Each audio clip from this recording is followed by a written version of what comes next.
ඉතින් කොහොමද ඔයගලන්ට? අද අපි හමු වෙන්නේ ගොඩාක් හුඟ කාලෙකින්. අන්න ඉතින් අද මම අලුත් වීඩියෝ එකකින් ඇවිල්ලා ඉන්නවා. මේකත් ඔයගොල්ලන්ගේ ලයිෆ් එකට ගොඩාක් ප්‍රයෝජනවත් වෙන වීඩියෝ එකක් වෙයි කියලා මම හිතනවා. අද අපි මේ වීඩියෝ එකෙන් කතා කරන්නේ ඔයා අලුත් රිලේෂන්ෂිප් එකකට යනවා නම් ඔයා දැනගන්න ඕන, ඔයා කරන්න ඕන දේවල් ටිකක් ගැන සහ ඔයා නොකළ යුතු දේවල් ටිකක් ගැන. ඉතින් ඔයා මේ දේවල් ටික දැනගෙන හිටියොත් ඔයාට පුළුවන් ඔයාගේ රිලේෂන්ෂිප් එකත් ලස්සනට ඉදිරියට අරගෙන යන්න. අපි හැමෝටම ආදරේ ඕන මිනිස්සු. ආදරේ නැතුව ජීවත් වෙන්න පුළුවන්. හැබැයි ටිකක් අසීරු. එහෙම නේද? එතකොට අපි පාර්ට්නර් කෙනෙක් තෝරගනිද්දී අපේ ජීවිතෙත් අපිට වැරදුන අවස්ථා තියෙන්න පුළුවන්. අපි වැරදි කෙනාව තෝරගත්ත විදිහට, අපි ටොක්සික් රිලේෂන්ෂිප් එකක හිටපු විදිය දේවල්. ඒ වගේ අත්දැකීම් ඔයාටත් තියෙන්න පුළුවන්. හැබැයි ඒ කිසි දෙයක් ඔයාගේ අලුත් රිලේෂන්ෂිප් එකට බාධාවක් කරගන්න එපා. මොකද අපි හැමෝම මිනිස්සුනේ. කලින් ටොක්සික් රිලේෂන්ෂිප් එක අපේ ඔළුවට ගොඩාක් වැදිලා තිබ්බොත්, එහෙම වුණොත් සමහර අය ආදරේ කරද්දී එයාම එක බැරියර්ස් දාගන්නවා. සමහර බැරියර්ස් හොඳ වුණාට අපි නොදැනුවත්ව දාගන්න ගොඩක් බැරියර්ස් අපේ අලුත් රිලේෂන්ෂිප් එකට ගොඩාක් ලොකු ප්‍රශ්න ගෙනත් දෙන්න පුළුවන්. එක්සාම්පල් එකකට ඔයා මෙහෙම හිතන්නකෝ. ඔයාගේ කලින් රිලේෂන්ෂිප් එකේදී ඔයාගේ ගර්ල් තමයි ඔයාගේ හැම වැඩක්ම හසුරවන්නේ. කොටින්ම ඔයාව හසුරවන්නේ. එතකොට ඔයාගේ දේවල් බලාගන්නේ, ඒ හැමදේම කරන්නේ. හැබැයි එහෙම ඉඳලත් එයා චීට් කරලා යනවාට. එතකොට ඔයා හිතනවා හැබැයි මගේ අලුත් රිලේෂන්ෂිප් එකේදී මම ඒ පාලනය දෙන්නේ නෑ කාටවත් කියලා. මගේ අලුත් රිලේෂන්ෂිප් එකේදී මම තමයි ගර්ල්ව පාලනය කරන්න කියලා. ඒ වගේම මම කාටවත් අවනත වෙන්නේ. මම මගේ තනි තීරණයට වැඩ කරනවා. මට හිතුණ දේ කරනවා. මම එයාක කිසි දෙයක් ඩිස්කස් කරලා කරන්නේ නැහැ කියලා හිතනවා. ඒක වැරදි. මොකද ඔයා අලුත් රිලේෂන්ෂිප් එකකට යන්නේ පරණ කෙනා එක්ක නෙමෙයි නිසා. ඒක ඔයා හොඳින් මතක තියාගෙන අලුත් රිලේෂන්ෂිප් එකකට යන්න ඕන දෙයක්. අපේ ගොඩාක් අය කරන දෙයක් තමයි අලුත් රිලේෂන්ෂිප් එකකට යන්නේ පරණ කුණුත් ඔළුවේ තියාගෙන. එතකොට ඔයාට හරියට සක්සස් රිලේෂන්ෂිප් එකක ඉන්න හම්බෙන්නේ නැහැ. පරණ දේවල් පරණ තැන්වලම තියලා යන්න. කතාවටත් කියනවනේ ගෑනු කෙනෙක් අවුරුදු 10ක් ඉස්සරහට දකින්නවා කියලා. එතකොට සමහර විට ඔයාගේ අලුත් රිලේෂන්ෂිප් එකේ ඉන්න කෙනා ඔයාට අර දේ කරන්න එපා, මේ දේ කරොත් මෙහෙම අපිට ඉන්න පුළුවන්, මේ දේ කරොත් ඔයාට හොඳයි, අර දේ කරොත් නරකයි, ඔයා දෙයක් කරන්න කලින් මටත් කියන්න, අපි දෙන්න කතා කරලා ඉස්සරහට වැඩ ටික කරමු. ඒ වගේ යෝජනා කරන්න පුළුවන්. හැබැයි ඔයා අර පරණ කුණු ඔළුවේ තියන් හිටියොත් ඔයාට කවදාවත් එයා එක්ක ඒ විදිහට ඉන්න හම්බෙන්නේ නැහැ. ඔයා කලින් කෙනාගෙන් වුණ වැරදි නිසා දැන් ඉන්න කෙනාට දඬුවම් දෙනවා වගේ වැඩක් තමයි එහෙම වුණොත් කරන්නේ. ඒ වැරද්ද කරන්න එපා. ඔයාට හරි ගර්ල් කෙනෙක් නම් හම් වෙලා ඉන්නේ අලුතෙන්. එයා සමහර විට කියන කරන දේවල් හරි වෙන්න පුළුවන්. ගොඩක් දුරට ගර්ල්ස්ලට ඉස්සරහා මෙහෙම වෙන්න පුළුවන් එහෙම කියලා කියන්න පුළුවන්. ඔගොල්ලෝ හිතලා බලන්න. ඔගොල්ලෝගේ අම්මා මොකක් හරි දෙයක් එපා කියලා කිව්වොත්, එපා කියපු දේ ඔයගොල්ලෝ කරොත් අනිවාර්යෙන් ප්‍රශ්නයක් ඇති වෙලා තියෙනවා නේද? පොඩි කාලේ නම් හිතලා බලන්න. මේ කෙනාව නම් ආශ්‍රය කරන්න එපා, මේ වැඩේ නම් කරන්න එපා කියලා. ඒ වැඩේම අපි කරොත් අනිවාර්යෙන් ප්‍රශ්නයක් ඇති වෙනවම. ඒ අම්මලට ඒ දේ තේරෙන නිසා. ඒ වගේම තමයි ඔයාගේ ගර්ල්ෆ්‍රෙන්ඩ් හෝ ඔයාගේ වයිෆ්ට. ඉතින් ඔයාට වැරද්දක් කරන්න හිතන්නේ නැති කෙනෙක් නම් දෙන්න කතා බහ කරලා දෙන්නගේ වැඩ කරගන්න. එකිනෙකාට අවනත වෙන්න පුරුදු වෙන්න. ඒක ඔයා විතරක් නෙමෙයි. එයා වුණත් ඔයාට අවනත වෙන්න ඕනේ. ඒ විදිහට දෙන්නට දෙන්න තේරුම් ගන්න පුරුදු වෙන්න. පරණ තැනම තියලා අලුත් ජීවිතයට ඇතුල් වෙන්න. ඔයා මේ වෙද්දිත් පරණ කුණුත් එක්ක ඇතුල් වෙලා ඉන්න කෙනෙක් නම් මේක බලලා හරි ඒ පරණ කියලා අලුත් විදියට හිතන්න ගන්න. මේ අලුත් කෙනෙක් ඔයාට හම්බෙලා ඉන්නේ. අලුත් ආදරයක්. ඉතින් මේක ෆ්‍රෙෂ් විදිහට ස්ටාර්ට් කරන්න. මොකද ඔයා ඒ වගේ දේවල් වැරදි කරොත් ඔයා දැනුවත්වම ඔයා ටොක්සික් කෙනෙක් වෙනවා. ඒක අනිත් කෙනාට කොයි තරම් දුරට දරා ගන්න පුළුවන් වෙයිද කියලා ඔයා දන්නෙත් නෑ, එයා දන්නෙත් නෑ. හැමෝටම ඉවසීමේ සීමාවක් තියනවා කියන එක හොඳට මතක තියාගෙන වැඩ කරන්න. මොකද හැමෝම මේ හැමදේම කරන්නේ ආදරය වෙනුවෙන්. ඉතින් ඔයා යාට ප්‍රයොරිටි එකක් දෙන්නේ නැහැ කියලා දැනුණත්, ඔයාට මුල් තැන දෙන්නේ නැහැ කියලා දැනනවා නම්, ඔයා යාගේ ඔපිනියන්ස් ගණන් ගන්නෑ, එයා කියන දේවල් අහන්නේ නැහැ, එයා එක කිසි දෙයක් ඩිස්කස් කරලා කරන්නේ, ඔයාගේ තනි කැමැත්තට කරනවා, ස්ටබර්න් වගේ දැනන්න ගත්තොත්, එයා ඔයා වෙනුවෙන් මේ වෙද්දි ගොඩක් සැක්‍රිෆයිසස් කරලා ඉන්න කෙනෙක් නම් එයාට උනත් දැනෙන්න පුළුවන් මම මේ දේවල් කරන්නේ හරිම කෙනා වෙනුවෙන්ද කියලා. හැබැයි ඒකට ඔයා කියලා හරියන්නේ නැහැ. මං ඔයාට මං වෙනුවෙන් සැක්‍රිෆයිසස් කරන්න කිව්වේ නැහැනේ. ඇයි ඔයා කරේ කියන එක. මොකද ආදරයේදී ඒ දේවල් කොහොමත් ඔටෝමැටිකලි වෙනවා. ඒක ඔයාට දැනලා නැත්තම් ඒක ඔයාගේ ෆෝල්ට් එකක්. එතකොට ඒ සැක්‍රිෆයිසස් කරේ කියලා අහන එකෙන්ම අනිත් කෙනාගේ හිත සෑහෙන්න කඩා වැටෙන්න පුළුවන්. ඒක නිසා කවදාවත් ඒ වැරද්ද කරන්න එපා. අපි හැමෝම මිනිස්සු. ඉතින් කාලයක් යද්දී එහෙම ඕන කෙනෙක්ට දැනෙන්න පුළුවන්. ඒක නිසා මිනිස්සුන්ගේ ඉවසීමේ සීමාව ටෙස්ට් කරලා බලන්න එපා. අනිත් දේ තමයි ඔයා එයාව හම්බුණාට ගොඩක් ප්‍රවුඩ් වෙන්න ඕන. ඔයා ප්‍රවුඩ්ලි ඔයාගේ අම්මා තාත්තට, ඔයාගේ යාළුවන්ට, ඔයාගේ ගර්ල්ෆ්‍රෙන්ඩ්ම පෙන්නන්න පුළුවන්කමක් තියෙන්න ඕනේ.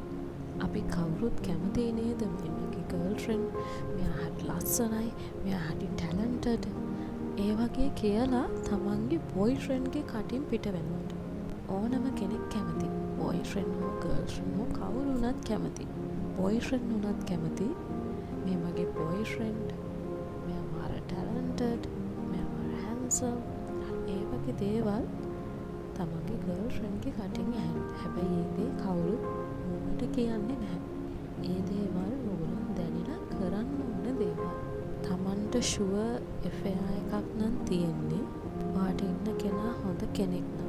ඔයාගේ වයසෙත් ප්‍රශ්නයක් නැත්තම් හොඳම දේ තමයි තමන්ගේ ළඟම යාළුවන්ට, තමන්ගේ දෙමව්පියන්ට, තමන්ගේ බොයිෆ්‍රෙන්ඩ් හෝ ගර්ල්ෆ්‍රෙන්ඩ්ව අඳුන්වලා දෙන්න. ගමන් බිමන් යන්න. කට්ටියකට ගමන් බිමන් යද්දී ඔයාගේ පාර්ට්නර්වත් එකතු කරගන්න. එතකොට ඔයාගේ යාළුවන්ව එයත් අඳුර ගන්න. ඒ වගේම එයාටත් එහෙම කරන්න කියන්න. එතකොට එයාගේ යාළුවන්ව ඔයත් අඳුර ගන්න. එහෙම කරාම ප්‍රශ්න ඇති වෙන්න තියෙන ඉඩකඩ ගොඩක් අඩුයි. අනිත් දේ තමයි දෙන්නට දෙන්න වචනයක් දුන්නොත් ඒක අනිවාර්යෙන් කරන්න. ඒ සමහර දේවල් තියෙනවානේ. මට ප්‍රොමිස් කරන්න මේක ආයි කරන්නේ නැහැ කියලා, මට ප්‍රොමිස් කරන්න මේ දේම කරනවා කියලා. ඔය වගේ ආදරය කරන කාලේ ගන්න පුංචි පුංචි පොරොන්දු තියෙනවා. හැබැයි මේ පුංචි පුංචි පොරොන්දු ටික ටික ඔයගොල්ලෝ කරන්නේ නැති වෙනවා කියලා දැනුනම අනිත් කෙනාට ලොකු ඩිසපොයින්ට්මන්ට් එකක් එන්න පුළුවන්. ඒක පොඩි දෙයක් වුණා හැම තිස්සෙම ඔයා ඒක කරන්නේ නැත්තම්, හැම තිස්සෙම ඒක මගහරිනවා නම්, ඒ දේ කරන එක හැම තිස්සෙම ඔයා බිසි කිය ඉන්නවා නම්, ඔයාට වෙලාව තිබ්බත් එයා කියන දේ කරන්නේ නැත්තම්, එයා කියන දේකට ඇහුම්කන් දෙන්නේ නැත්තම්, කාලයක් යද්දී මං අර කලින් කිව්ව විදියටම එයා ඩිසපොයින්ට් වෙන්න ගන්නවා. එතකොට එයා ඇෆෑගේ හිටියත් එපා වුණ විදිහට තමයි ඉන්න ගන්න. ඒක එයාගේ වැඩවලින්, ඇටිටියුඩ්ස් වලින් එළියට එන්න පටන් ගන්න. හැබැයි එහෙම එළියට ආවට පස්සේ ඔයා මං ගැන කියා කරන්නේ, ඔයා මට හරියට ආදරෙන් කතා කරන්නේ, ඔයා මම කියන දෙයක් අහන්නේ කියලා වනින එක වැරදි. මොකද ඒ තත්ත්වයට එන්න වෙලා තියෙන්නේ ඔයා නිසාම තමයි. ඒක නිසා ඕගොල්ලෝගෙත් මේ පොඩි වැරදි තියෙනවා නම් දැන් මේ දේවල් හදාගන්න. එතකොට හොඳ මැරේජ් ලයිෆ් එකක් ගෙවන්න ඔය දෙන්නටම පුළුවන් වෙයි. ඒ වගේම ගොඩක් වැදගත් දෙයක් තමයි එකිනෙකා අතර තියෙන විශ්වාසය. ට්‍රස්ට් එක. ඔයාට විශ්වාස නම් ඔයාගේ පාර්ට්නර් කොහෙ ගියත් එයා වැරද්දක් කරන්නේ නැහැ කියලා එතන ආදරේ පරිස්සම් වෙනවා ගොඩක් ලස්සනට. හැබැයි එහෙම ඔයා ට්‍රස්ට් කරන පාර්ට්නර් පොඩ්ඩක් සැක සහිත විදිහේ දේවල් කරනවා නම් වෙනදට වඩා වෙනස් නම් එක්සැම්පල් එකකට හිතන්න. ඔයාගේ පාර්ට්නර් වැඩට ගියාම මම එතනට ආවා කියලා හරි මම දැන් වැඩට ආවා කියලා ඔයාට මෙසේජ් එකක් දාන්න. හැබැයි මුල්ම කාලේ ওই ටික ඔහොම කරාට වැඩේ ඉද්දිත් ඔයාට කතා කරනවා, වැඩට ගිහිල්ලත් කියනවා, එද්දිත් කියනවා, ඔය ඔක්කොම ටික කරාට ටික කාලයක් යද්දී ආ ඒ දේවල් කරන්න නැති වෙනවා. ඔතන තමයි ගොඩක් බොයිස්ලා වරද්ද ගන්න තැන. මොකද කෙල්ලෙක් ඔයාට ඇට්‍රැක්ට් වෙන්නේ ගොඩක් වෙලාවට ඔයා එයාට ට්‍රීට් කරන විදිය නිසා. ඒකට තියෙන ආසාව නිසා. ඔයා එයාට ප්‍රයොරිටයිස් කරනවා කියලා දැනෙන නිසා.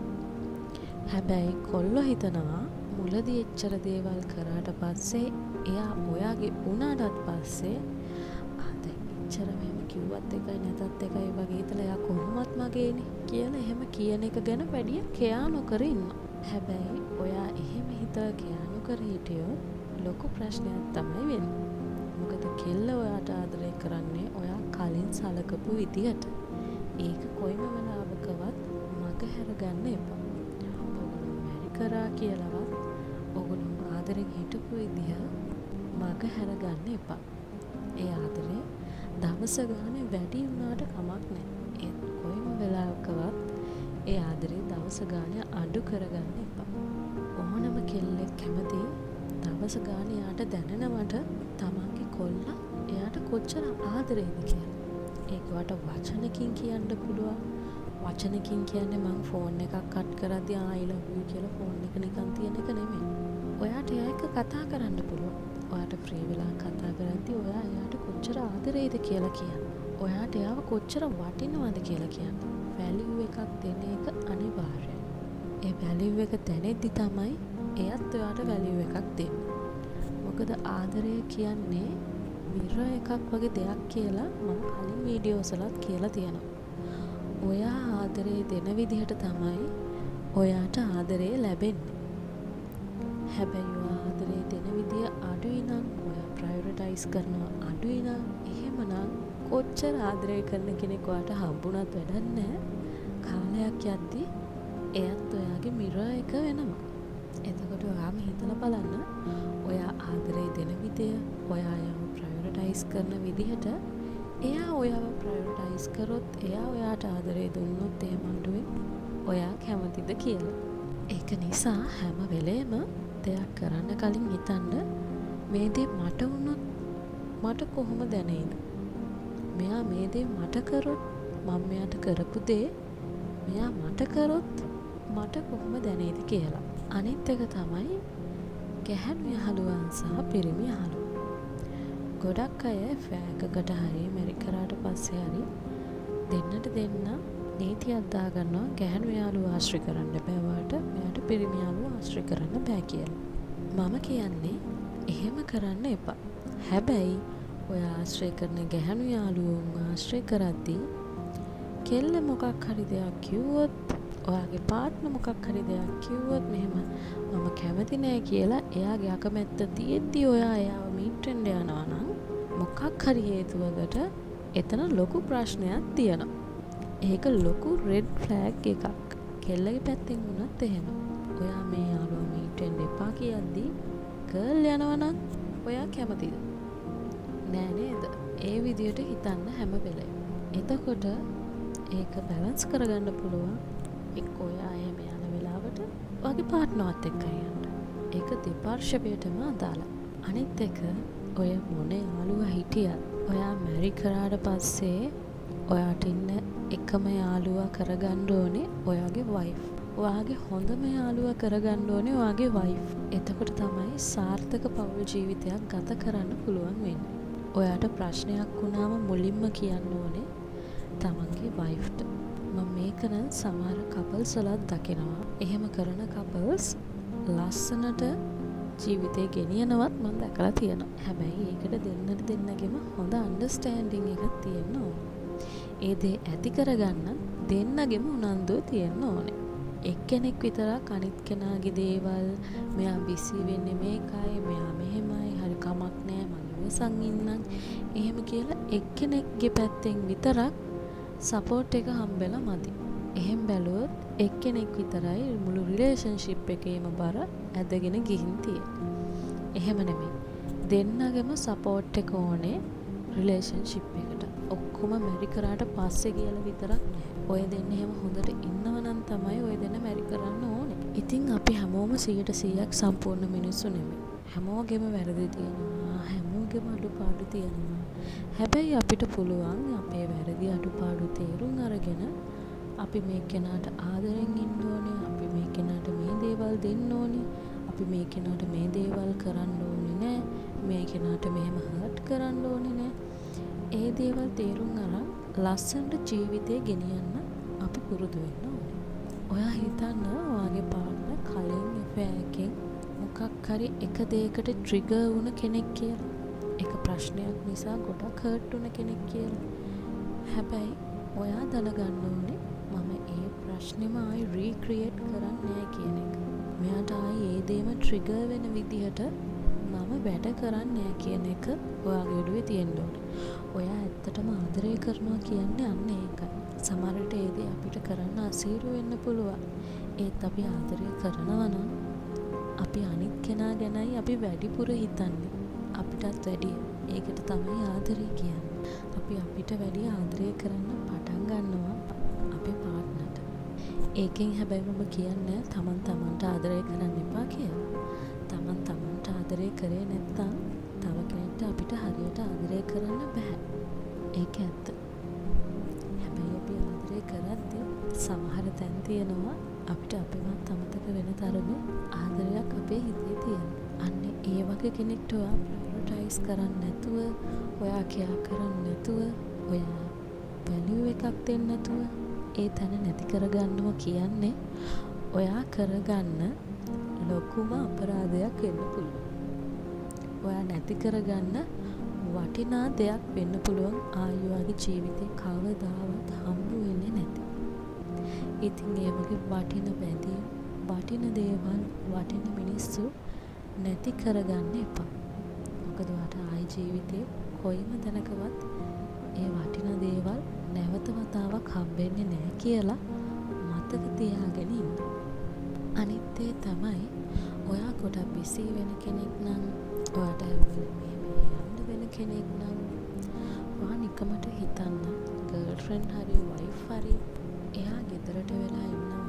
ඔයා හැමතිස්සෙම එහෙම යද්දී එයාට ඒක දුකක් විදියට දැනෙන්න පුළුවන්.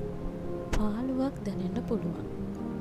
හොඳට මතක තියාගන්න affair එකක් හෝ මැරේජ් ලයිෆ් එකක ඉද්දී තමන්ට ලෝන්ලි ගතියක් දැනෙනවා කියන එක එච්චර හොඳ දෙයක් නෙමෙයි කියලා. මොකද අපි මේ ලෝන්ලි ගතිය හැම වෙලේම පුරව ගන්නයි අපි නොදැනුවත්වම එහෙම වුණොත් try කරන්නේ. එතකොට අපේ ආදරේ හිස්තැන් තිබ්බොත් වෙන අයට රින් ගන්න ගොඩක් පහසු වෙනවා. ඒ හිස්තැන තියන්න නොදී වග බලා ගන්න එක තමයි ඔයාගේ පාර්ට්නර්ගේ වගකීම. නැතුව ඔයාම හිස්තැන් ඇති කරලා හිස්තැනට වෙන අය ආවට පස්සේ ඔයා මේ වැරද්ද කරා කියලා ඇඟිල්ල දික් කරන එක නෙමෙයි. අපි කොච්චර බිසි වුණත් අපි දැනගන්න ඕනේ අපේ ආදරණීයන්ට අපිට වටින දේවල් වලට වටිනාකම දෙන්න සහ ප්‍රයොරිටයිස් කරන්න. ඒ දේවල් වලට ෂෙඩියුල්ස් ඔයා දැනගන්න ඕනේ හදාගන්න. සමහර විට වැඩකට යද්දී එක්කන් යන්න පුළුවන් දේවල් තියෙන්න පුළුවන්. දෙන්නට එකට එකතු වෙලා බිස්නස් එකක් පටන් ගන්න පුළුවන් වෙන්න පුළුවන්. ඔයා කරන් යන දෙයට මෙයාවත් එකතු කරගන්න පුළුවන්. එකම තැනක වැඩ කරන්න පුළුවන් විදිහට වැඩ හදා ගන්න පුළුවන්. ඒ වගේ මොනවා හරි දේවල් මම එක්සැම්පල් ටිකක් විතරයි දුන්නේ. ඉතින් එක එක්කෙනා කරන වැඩත් එක්ක ඒක වෙනස් වෙන්න පුළුවන්. හැබැයි මොන දේ කරත් අනිත් කෙනාව ප්‍රයොරිටයිස් කරන්න තමන් දැනගන්න ඕනේ. ඔයා කොච්චර බිසි වුණත් ඔයා ඔයාට වටින දේවල් වලට වැලියු එකක් දුන්නේ නැත්නම් ඔයා ප්‍රයොරිටයිස් කරේ නැත්නම් ඔයාට දීලා තියෙන වැලියු එකත් එයා කාලෙත් එක්ක ටික නැති වෙලා යන්න පුළුවන්. හැබැයි ඒ නැති වෙලා ගියාට පස්සේ එයාව ප්‍රයොරිටයිස් කරාට වැඩක් නැහැ.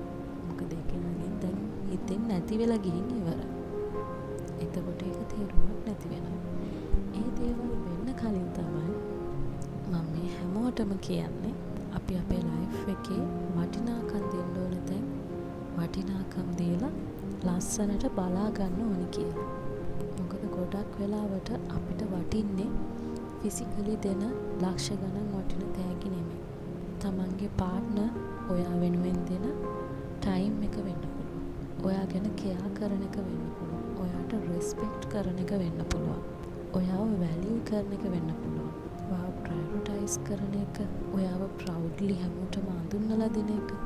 ඔය දේවල් තමයි අපිට ආදරය කියලා ලැබෙන්නේ. end of the day ඔයාට වැදගත් වෙන්නේ ඔයාගේ ජොබ් එකවත් ඔයාගේ යාළුවන්වත් දෙන්න විදිහක් නැහැ.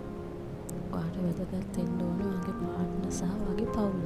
මොකද ඔයාට ජොබ් එකක් නැති වුණොත් ඔයාගේ පාර්ට්නර් දාලා යනවා නම් ඒ වගේ පාර්ට්නර් කෙනෙක් වැඩන්නේ. ඔයාගේ යාළුවෝ කවුරුත් නැති වුණොත් ඒත් ඔයාගේ පාර්ට්නර් දාලා යනවා නම් එහෙම පාර්ට්නර් කෙනෙකුත් වැඩන්නේ. හැබැයි ඔයාට ජොබ් එකක් නැති වුණා ඔයා බින්දුවටම වැටලා හිටියත් අපි ආයි පටන් ගමු. මාත් ඔයාට උදව්වක් කරන්නම් කියන පාර්ට්නර් කෙනෙක් ඉන්නවා නම් ඒ පාර්ට්නර්ව කවදාවත් නැති කරගන්න එපා. යාළුවෝ නැති වෙන්න පුළුවන්. යාළුවෝ නැති වුණත් තමන්ගේ පාර්ට්නර් තමයි අන්තිමට ඔයාට ඉතුරු වෙන්නේ කියන එක මතක තියන් වැඩ කරන්න. අනිත් එක තමයි කමියුනිකේෂන් එක. ඔය දෙන්නට දෙන්න හොඳින් කමියුනිකේට් කරන්න පුරුදු වෙන්න. මොකද නැත්තම් ගොඩක් දේවල් වල මිස්අන්ඩර්ස්ටෑන්ඩින් ඇති වෙන්න පුළුවන්. එක පාර්ට්නර් කෙනෙක් විතරයි නම් කතා කරන්නේ අනිත් එක්කෙනා වැඩි කතා කරන්නේ නැත්තම් ඔයා හිතේ තියන් ඉන්න දේවල් කියවන්න ශාස්ත්‍රකාරයෙක් එක්ක නෙමෙයි ඔයා යාළු වෙලයි. ඒක නිසා ඔයාගේ හිතේ තියෙන දේවලුත් එක්ස්ප්‍රස් කරන්න ඔයා පුරුදු වෙන්න ඕනේ.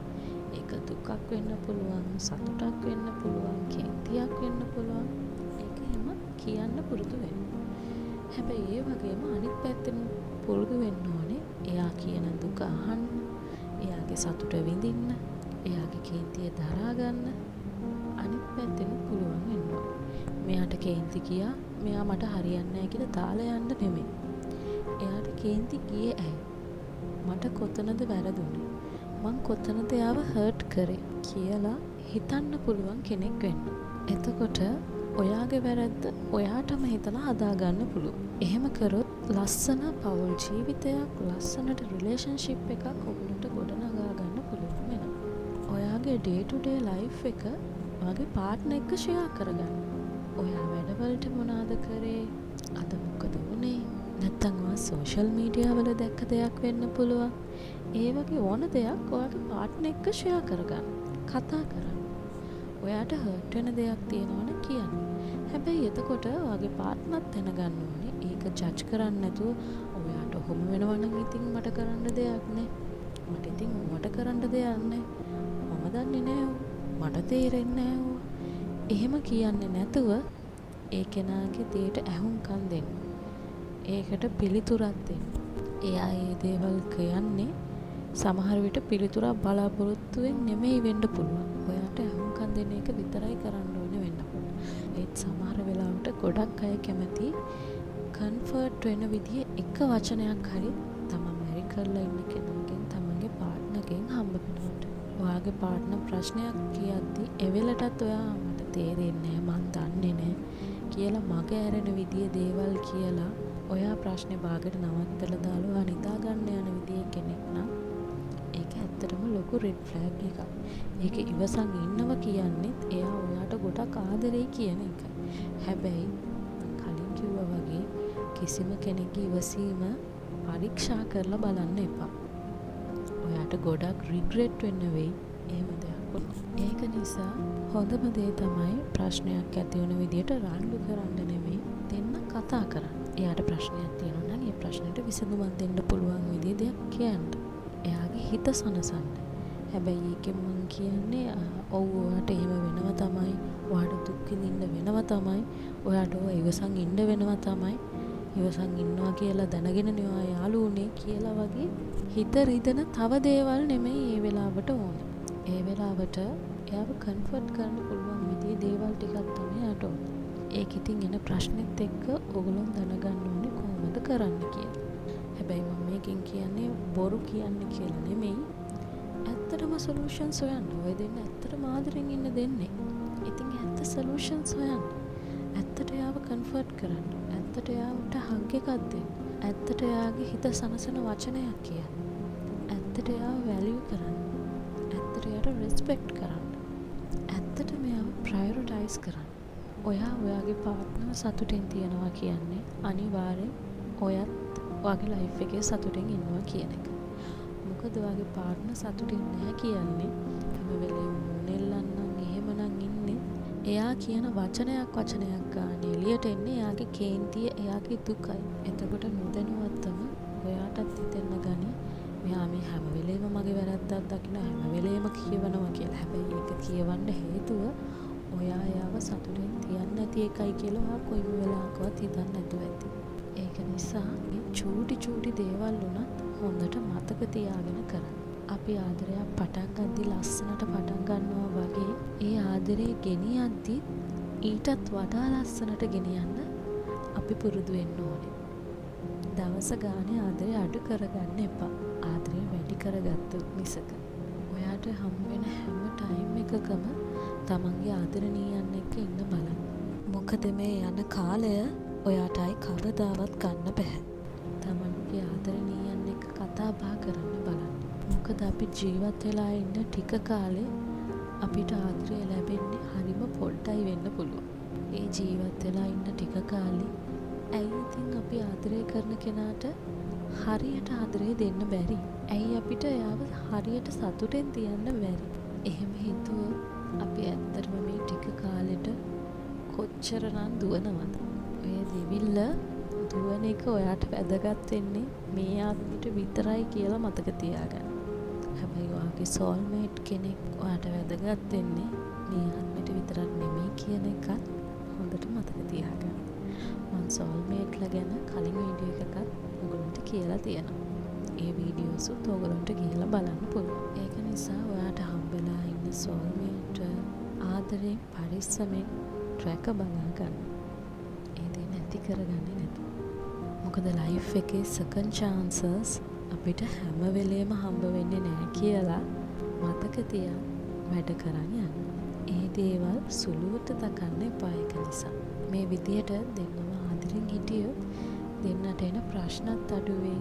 දෙන්නට දෙන්නගේ ආදරෙත් වැඩි වෙයි. ලස්සනට සතුටින් ඉන්න පුළුවන් වෙයි. ඉතින් ෆ්‍රී ටයිම් කියන දේවල් හම්බෙන දේවල් නෙමෙයි ගොඩක් වෙලාවට. ඔයගොල්ලෝ හදා ගන්න ඕන දේවල්. අපි ආදරණීයන් වෙනුවෙන් අපි ටයිම් එක වෙන් කරන්න ඕන දේවල්. එළියට යන්න, කන්න බොන්න යන්න, මීට් වෙන්න, මේ පොඩි වෙලාවට හරි කතා බහ කරන්න. මොකද අපි දන්නේ නැහැ අපි කොච්චර කල් ජීවත් වෙයිද කියලා. එහෙම නේද?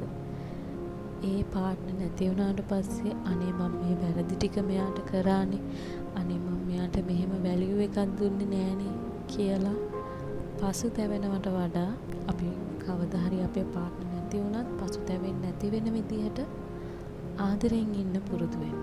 එතකොට ඔයාට කිසිම රිග්‍රෙට් එකක් නැතුව ඉන්න පුළුවන්. හැම මොහොතෙම ඔයාගේ පාර්ට්නර්ට ඇප්‍රීෂিয়েට් වෙන්න පුරුදු වෙන්න. හොඳින් සලකන්න. ආදරෙන් ජීවත් වෙන්න. එතකොට ඔයගොල්ලන්ට සතුටින් ඉන්න පුළුවන්. මම හිතනවා මේ වීඩියෝ එක ඔයගොල්ලන්ට වැදගත් වෙන්න ඇති කියලා. එහෙනම් මම ආයි මේ වගේම ඔයගොල්ලන්ගේ ජීවිතේට වැදගත් වෙන වීඩියෝ එකකින් හම්බ වෙන්න. මේ වගේ වීඩියෝස් බලන්න කැමති නම් මගේ channel එකත් subscribe කරලා තියාගන්න.